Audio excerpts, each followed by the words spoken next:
I'm Nick Westergaard, and this is On Brand, helping you tell your story. We often hear that you shouldn't judge a book by its cover, but NéAndré Broussard knows that the cover is actually where the story begins. After a career in financial services, NéAndré founded Black Menswear and BMW Digital to do more than just change clothes. He's changing the conversation around the African-American male consumer. His work is rooted in building community, economic growth, and the quiet power of a well-tailored story. My interview with NéAndré is coming right up, but first... You enjoy podcasts. We know because you're listening to one. Hi, I'm Jason Falls, the executive producer of the Marketing Podcast Network. We love podcasts too, so much so that in addition to providing you with the great episode you're listening to, we also help businesses, brands, and even individuals produce their podcasts. MPN Studios offers podcast consulting and production services to help you get you or your business its very own podcast. We've helped dozens of smart people, advertising agencies, and brands develop podcasts. All you do is record your content or interview. We take that and deliver a professionally produced audio or video episode complete with show notes, transcriptions, and even promotional clips to use on social media. And our monthly subscription prices are hard to beat. If you or your company are jonesing to have your own podcast to establish thought leadership, drive business leads, or just have fun talking about your business or topic of choice, we'd love to help. Learn more at marketingpodcasts.net/studio. That's marketingpodcasts.net/studio. Hey, have you heard about Podcast On? This is a global podcast charity event where hosts dedicate one episode to a nonprofit they care about and release it together the same week. No fundraising, no fees, just powerful storytelling for good. Podcast On 2026 runs March 14th to March 20th. Join thousands of podcasters worldwide and use your voice for impact. It's free, it's simple, and it starts at podcasthon.org. The Marketing Podcast Network is a proud partner of Podcast On. NéAndré Broussard, welcome to On Brand. Thank you, Nick. It's a pleasure to be here with you. So I have to say, with this being a video podcast now and talking to someone about menswear, I did think twice before putting on just my usual uniform of one of my, 10 cashmere sweaters from the drawer, so I don't have to think. So I'm hoping that I'm not too far afoul of. No, you're right. You look good. I like the color on you as well. It also accentuates the background. So you did right there. Yeah. Okay. Yes. I wasn't fishing for compliments, but I feel like I've gotten them as well. So thank you. So. Yes, I want you to tell a bit about, because your story is really interesting about what led you to found the businesses that you have today. So I wonder if you'd take us back, walk us through. Yeah. So initially, we started Black Menswear as truthfully a platform to elevate the perception of Black men internally. Right. The way that the media portrayed us to our community was one that was definitely one that would keep you in a mental cloud about positivity and about optimism within you as a community. And so what started as an online platform where I just wanted to put out so many positive images of Black men that young Black boys would see themselves in a more positive way and they walk a little bit straighter up. Right. Well, that turned into a community, a safe space for well-achieving or desirous Black men that are like, oftentimes they're in rooms and they're the only ones that look like them. That became their safe space to be able to meet other like-minded individuals. We took that and turned that into it's called traveling flash mob, which then allowed those guys to go off the internet and meet each other in real life. We were galvanizing men to find their tribe, find their safe space. And one of the most important and powerful things about these safe spaces were the conversations that I heard as I facilitated these and were there amongst these men. They're like, man, I just never been in a room with so many brothers that look like me, that had the same ambitions as me. And then you started seeing connections being made. You started seeing that the mentor is meeting the mentee. You started seeing that the The influencer was meeting the next up and comer. You started to see just that the individuals that own businesses were meeting nonprofit owners, were meeting venture capitalists, were meeting all these people that this network that they didn't typically have access to was now accessible to them. And then that really, hearing those conversations, that really fueled the thing of, okay, this is actually greater than what we thought initially, just to visually represent us in a more positive light, turned into a safe space for brothers to actually grow and develop together, which then kind of shifted into the agency perspective of, well, we have these guys that are here, these guys that are influencers, content creators that are coming to be a part of this. But you also have people that are entrepreneurs and business owners that are also looking at this like, well, how did you build this community? How did you get these guys to come from this city to this city and travel together and now built this ecosystem? How were you able to do that in an authentic manner? And that's truly what turned our business model into a community first approach to top of the funnel engagement, right? We take the same secret sauce that we had of doing in real life experiences with a digital footprint and just developing a safe space for conversations, and then doing that same thing for brands and authentic community first approaches to campaigns. You said something that got me thinking there. You were talking about clothing and conversations around that and changing how people see one another and also see themselves. In my intro, I think I made the, don't judge a book by its cover, but we do. Yeah, we do. But I also lately have been talking a lot about the stories that we tell ourselves. And I think there's something interesting too with our clothing, what we choose, how we carry ourselves, and how we feel about ourselves. And that's about as far as I can get with the question, because this is not my area of expertise. But I wonder if you could take the baton and I feel like there's a really strong point there. I mean, there's so many cliche business, dress for success and everything else, but I think there's something much deeper going on too. So there's a concept called Enclothed Cognition, right? So Enclothed Cognition is based on what you wear, it actually increases your cognitive ability. And the study that they did was, it was test taking. So they took tests in, let's say, joggers, and then you dressed up and as if you were going to get a loan from the bank. You dressed up full suit and took the same test. Questions were similar questions, but performance was higher based on how the person was dressed. And that study is because when you look at yourself and you see yourself in the mirror, one way or the other, you feel better about yourself, and that actually helps to bring out things in your memory. That helps you to walk with a little bit more confidence. It helps you to feel as though you're ready to tackle the day. And so that mindset actually is a truthful concept when you think about what you wear actually helps you to go through at least. Now, the man inside the suit is also a requirement, right? You have to be a solid person. But when you think about if you look yourself in the mirror and you're proud of what you see, you walk out with your head higher. Your confidence level for that day is going to match the efforts that you're going to put out, hopefully. And so that concept is a very important one. And when you think about, and I think about young men who put their first suit on for prom or to church or something like that, and they look at themselves in the mirror and they like, their shoulders go back and the pride comes forth, and you just have a different sense and feel about yourself. And that helps to really drive and grow people just based on the confidence that you have in yourself. You exude that, and that actually opens more opportunities for you. Enclothed cognition. I love that. See, you speak in my language because you actually had the science to go along with that as well.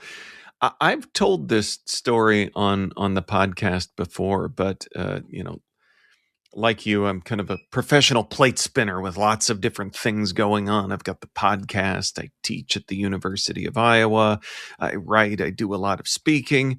And for a while, a plate that I kept spinning in there was being a consultant. And it was the plate I enjoyed doing the least, but it was one that that provided some income. So it was something that a plate I just kind of kept spinning, didn't love doing. And a couple of years back, it outside of my control started to wind itself down. And I was having this kind of identity crisis of, even though it wasn't something I loved doing, I didn't like that I wasn't controlling how it was ending. Mm-hmm. And one of the big things that helped was I realized that for this consulting work, just the history of it and what I was doing, I dressed differently. And I wore shoes that weren't comfortable. I wore shirts that were very buttoned up. I used to have a tie, but I dropped that. And jackets. Yes. And so it really, I felt that disconnect because I felt like I was dressing up for something that I wasn't anymore. So something that helped me to find that path out of that and kind of through that as well was, I don't have to dress up anymore. I don't have to put on the business consultant costume. And it did make me feel better.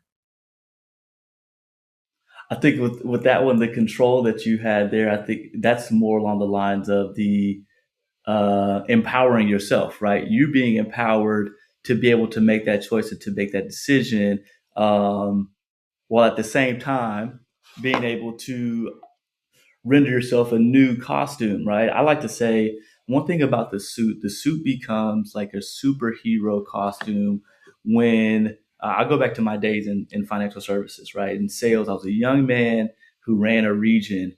And for me as a young man, it's always difficult when you think about being young in an industry, but you have the knowledge, you have to consistently prove yourself. And for me, I had to prove myself less when I was in my suit and tie. When I walked in that room, they automatically were like, "Oh, you're the teacher today? Okay, I like the suit you got on." And that for me helped to have to boost my confidence a little bit more and like relieve the nerves because I'm already on a level playing field because I look the best in the room. And so that was kind of one of those things that I learned. Now, granted, that wasn't financial services. Financial services is an industry, banking, finance, insurance. Right. Most of those individuals are wearing some sort of suit attire or business attire. And so in that regard, it's like, all right, well, if they're here, I want to be here. And so I knew, immediately understood, though, the power of how that helped me to rise to the top in regards to being the leader in the room. So that way, as I go and I train, the guard is down from the individuals that I'm training. They just receive the information a little bit clearer and quicker, more concise, and it helped in that former sales role that I was in with growing that. But I do think it is one of those things that we talk about. We have community programs, or we've spoken at Dillard University in New Orleans, Louisiana. We've spoken at Florida Memorial University, the students at HBCU campuses, and we talk about the fact that there are times and there are situations and places where you need to be dressed appropriately for the route that you're trying to take. And so there are some instances when you think about that, you have to wear the costume to get into the room, to get the job. And then as you get further along into the industry and you become a little bit more comfortable, you then are now afforded yourself a little bit more flexibility to decide on whether or not you want to stay in the industry or stay in the costume that you have to be in. You talk about financial services, and it makes me think of I think the famous example of that is Steve Jobs and his own appearance transformation throughout the years. Yes. But when he shaved and put a suit on, he famously said, "Banks don't like beards." And Yeah. On Brand will be right back after this.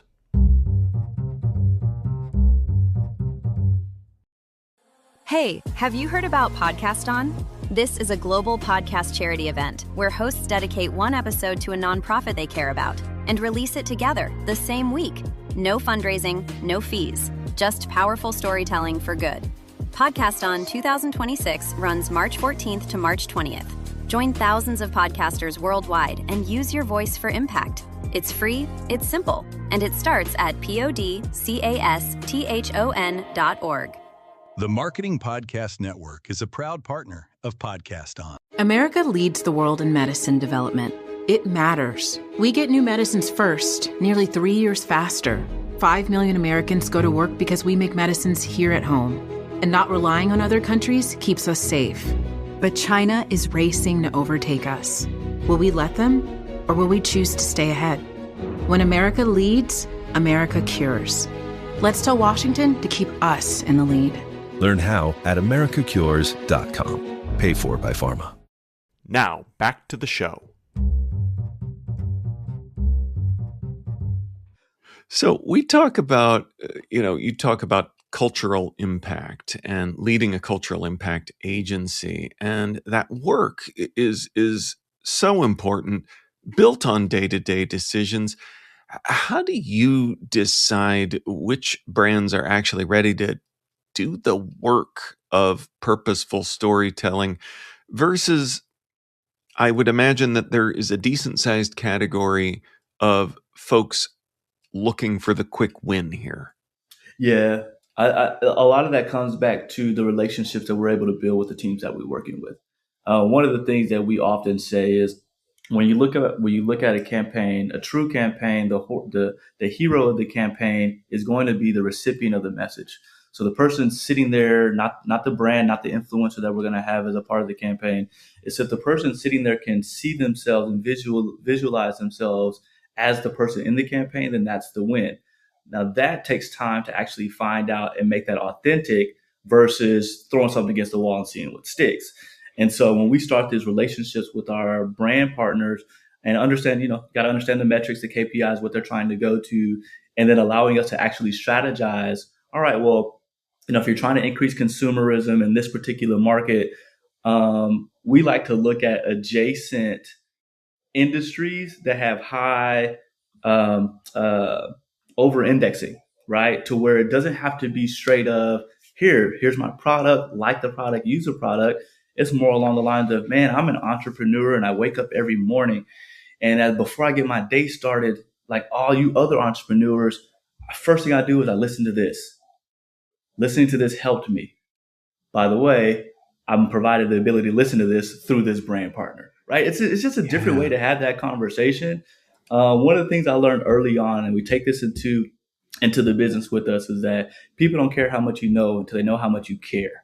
And so when we can help a brand to have an authentic conversation with the client through different formats, right? Is that a in real life experience where we have a client come into a footprint and all the visuals represent where they grew up, right? Those are just small things that it just takes a little bit more time to think about. How do we make this synergistic with the client versus, all right, this is our product, let's just put our product all over the place. People don't really care about products anymore. They care about brand alignment. They care about the fact that they can see what the brand is doing in the community a lot of times. And so just really being able to understand that takes a little bit more time. Now, there are some brands that don't want to take that time, and that's quite all right. There's some brands, everybody isn't a fit for everybody, but having authentic conversations, helping the brand sit down and talk with them about how do we make this authentic to the consumer. If they understand that, it's likely we're going to win with the campaign.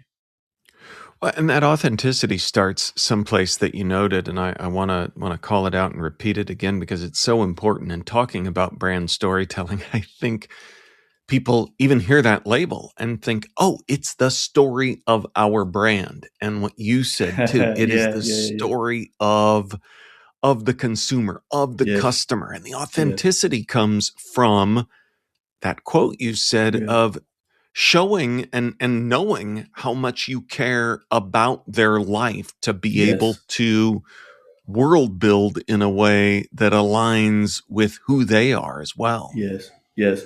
I would say, and if it's okay for me to bring an example into Sure. fold. So we've been working with Woodford Reserve now for the last 4 years around Kentucky Derby. Nice. And we kind of have we had a tester 4 years ago, and then this is our third year of going into a tour with them. So this tour was started around Derby 150, so 2 years ago. Um, we sat with Woodford and we talked about that the fact that they wanted to now, as the title sponsor for the Kentucky Derby, they wanted to show that Derby is actually a rather inclusive experience. It's not just for the elite. Yeah. And so with tapping into our audience, what we did was we did a Road to Derby tour that actually highlighted the Black jockey experience as a part of the Kentucky Derby experience and the Kentucky Derby history. Because a lot of people don't know that the first winner of the Kentucky Derby was a Black jockey. 11 of the first 13 horses that lined up had Black jockeys riding in them 150 years ago. And so with that history, that allowed us to create a connection with the African-American, the upwardly mobile African-American community that we were bringing this tour experience to across these 4 markets. So now these individuals are going in there, they're having this exclusive experience. They're seeing historical images of people that look like them as a part of the Kentucky Derby history. They're learning how to make, their favorite Kentucky Derby drink through their partner Woodford Reserve. They're learning what food pairs with that. They're having a fashion moment to where they can rip the runway. So they came in their own Derby inspired outfits. And then we capture this content and tell this story. And so now these individuals have a close knit relationship with Woodford Reserve. So if they ever go and drink a Kentucky Mule or an Old Fashioned or a Derby Spire, well, the beverage that they're gonna go for and request is going to be Woodford Reserve because they have that connectivity. Woodford showed them that it's bigger than just the drinks and the horse racing. It's about the community connectivity.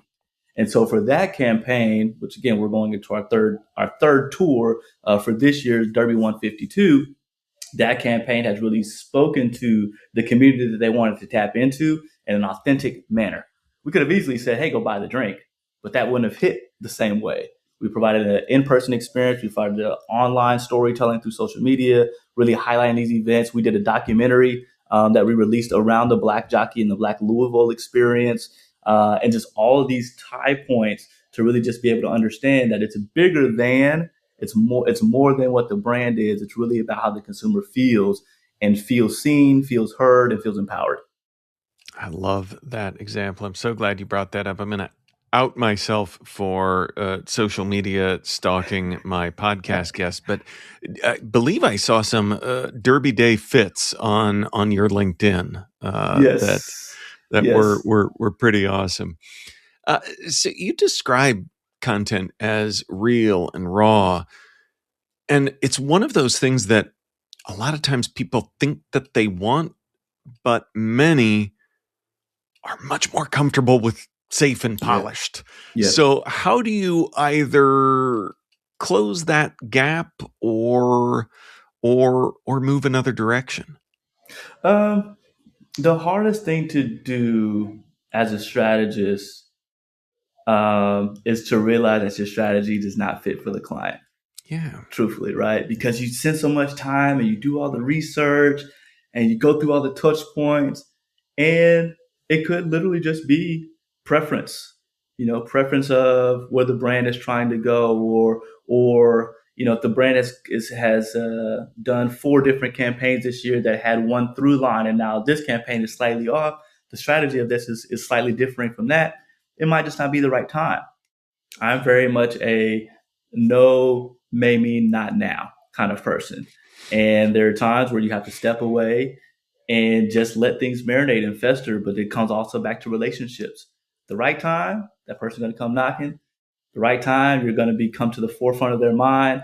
They're going to be reminded of, oh, you know what, let's call so-and-so. They're the ones that they did this for us, where they presented an idea that didn't quite fit at that time. And so that's one of those things where you should feel okay with walking away at times. Yeah.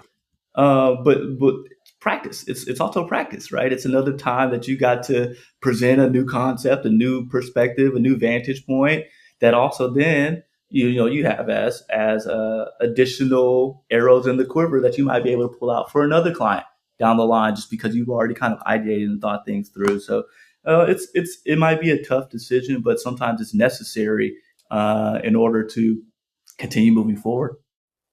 So you mentioned creators and influencers earlier, and you know, a lot of times these are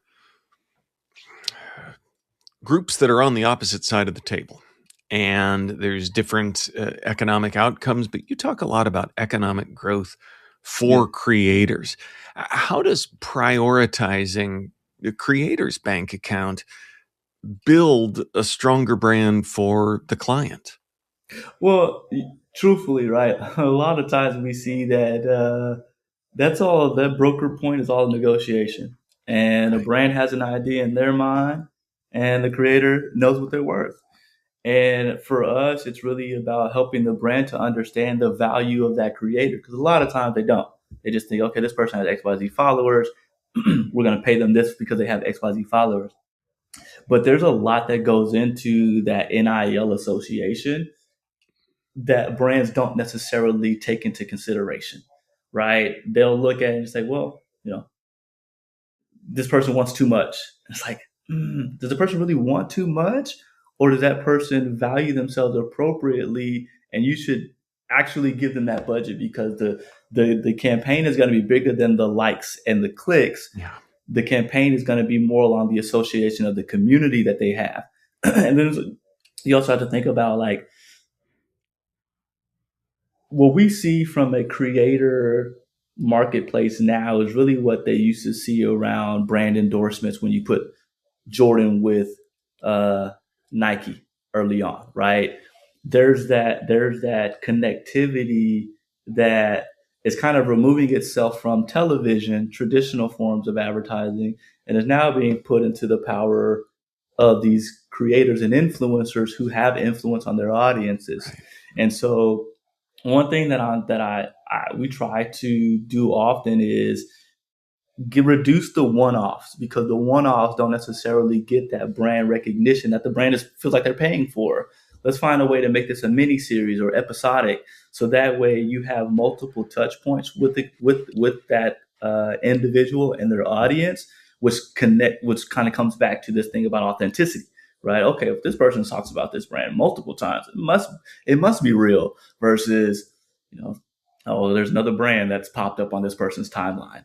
And so the importance of understanding the value that these individuals bring is something that I think that brands they're getting through it. I know one of the things that we often, when we do larger campaigns, we're bringing in multiple people and we're actually looking at how we can add plus ups to it. Sometimes that additional dollar comes from different departments, because that department might be able to leverage, well, if we can use this person for a story that's internal, maybe we can utilize, internal HR dollars. And then we have this person that wants to do this part of the campaign. But we had a traditional media budget, but now we're looking at how we can put this person on different advertising. That might go towards the media spend budget. So there's different ways that we can do that to find, and in some instances, find the money. But depending on who that person is and being able to see that person's value, it can go way further than just how many followers that they have and their engagement rate. I can tell you're really good, much better than me on the consulting front, because the explaining of that, I think, is really important, because even using the Jordan Nike example, because I think that with creators, the example that we reach for a lot is, hey, they're the traditional media, and remember all the money that they got. And I don't think that has a lot of great associations for businesses either. Yeah. Whereas if you say, yes, landmark GOAT basketball talent, but that he's the influencer that you're building a close relationship with. Yeah. And the value that delivered for both parties, I think, explains the brand creator role and potential in a better way than Right. than a lot of Right. those other examples. Well, I have smiled several times throughout this conversation. You've mentioned some brands we just did with Jordan, but what is a brand, NéAndré, that's made you smile recently? I'll have to say a brand that's made me smile recently, and it's just like a lot of the timeliness, would actually have to be Spectrum. So Spectrum, through our partners that we have, we were able to do a campaign that focused on 5 Black-owned businesses that are, we say, built from the ground up, based here in Dallas, Texas. And I say that it really made me proud because we're in a political and economic environment that we've seen a stark decline in representative campaigns during one specifically during Black History Month, but throughout the year of campaigns that empower underrepresented groups. And with this, Spectrum allowed us to do a campaign, and it was a very well thought out 5-part series. We had the wonderful Tashara Parker, who's a former 5-time Emmy winning journalist, as a part of the campaign, sit down one-on-one and talk with individuals from different businesses, different backgrounds, different perspectives, based here in Dallas, though, who are doing amazing things, opening doors for others. And just being able to do that and still tell those kind of stories, because the impact that these individuals are having needs to be shared and needs to be told. And so kudos to Spectrum for allowing that we built this campaign to go on this month. Like I said, we just finished it, wrapping up with it tomorrow is the last day of the month. And very excited about that. The traction that's on that program is amazing, because I think people are still seeking real, authentic stories that represent their community. So I have to. Spectrum has made me smile over this last month and a half. Awesome. Great story. Great smile. Well, as I mentioned earlier, you are juggling a lot of different things. Where can we send folks to learn more about who you are and what you do? They can go to blackmenswear.com. That is the hub for all storytelling that we do. There they can see information on me, see information on my team. They can follow us on all social platforms at Black Menswear. We're right around 1 million followers collectively through Facebook, Instagram, TikTok, and LinkedIn, and YouTube. Definitely go visit our YouTube channel.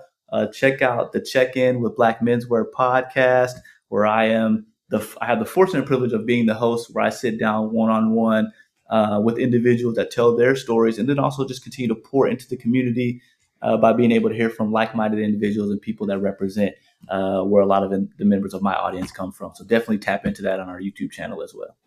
Awesome. Well, you can also find this entire conversation on YouTube also, but we're going to link up to everything that you mentioned at onbrandpodcast.com.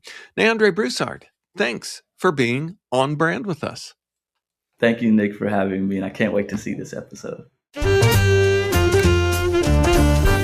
On Brand is part of the Marketing Podcast Network. If you like what you're hearing, if we've made you smile, you can always listen free on Spotify, Apple Podcasts, or whatever your favorite platform may be. And please take a moment and rate and review the podcast to help others find the show. Until next week, I'm Nick Westergaard, and I'll see you on the internet.